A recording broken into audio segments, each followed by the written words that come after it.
Teman-teman, kita sekarang berbicara tentang bagaimana sih seharusnya menjadikan setiap orang itu memiliki arti.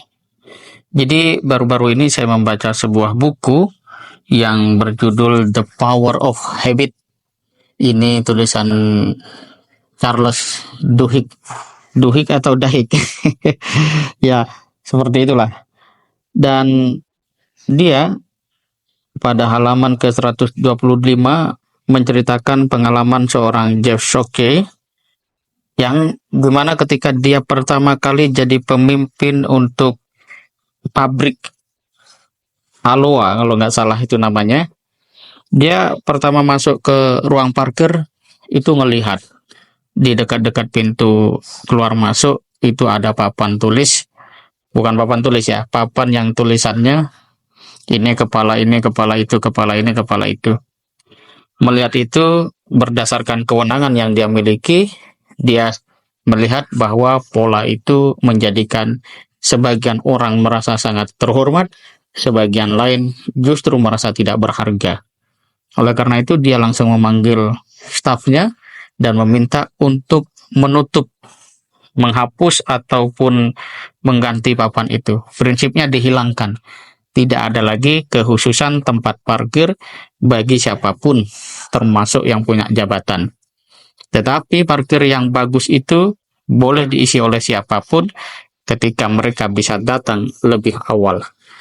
Baginya, orang yang tertib, disiplin, komitmen waktu adalah yang berhak untuk dihargai.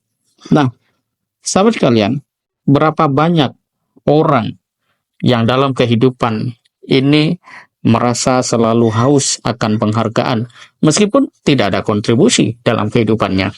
Sebaliknya, berapa banyak orang yang dia tulus, punya komitmen, loyalitas, tetapi tidak dihargai karena posisinya yang berada di bawah. Semua ini menunjukkan kepada kita bahwa kalau cara-cara seperti itu terus diterapkan, maka masing-masing orang merasa tidak perlu bekerja, berjuang, berusaha sungguh-sungguh. Karena yang pasti dapat penghormatan, yang punya jabatan, punya posisi, tetapi orang-orang yang punya dedikasi tidak akan pernah dihargai. Kenapa? Posisinya yang tidak berarti dalam pandangan sosial. Ini merupakan sebuah fenomena yang saya kira umum, terutama kalau di kota-kota besar seperti Jakarta atau tempat lainnya, itu selalu kita temukan bahwa parkir ini, untuk itu, dan seterusnya. Nah, sahabat sekalian, apa yang bisa kita ambil? Bahwa untuk menciptakan satu kondusivitas bagi kemajuan bangsa dan negara, tidak bisa kita menggunakan aturan-aturan yang mendelegitimasi moralitas manusia, dedikasi manusia, hanya karena sebuah jabatan ataupun gelar. Karena substansi manusia yang paling tinggi itu adalah pada akhlaknya, pada nilai tata krama dan tutur kata yang memberikan kenyamanan bagi orang lain dengan prinsip-prinsip kebenaran. Begitu orang hanya dihargai berdasarkan gelar atau jabatan, saat itulah benih-benih penyakit, entah itu suka menjilat, suka merendang, dan seterusnya, menjadi tumbuh subur. Dan itulah yang sebenarnya mesti diatasi dengan cara menjadikan semua orang punya arti.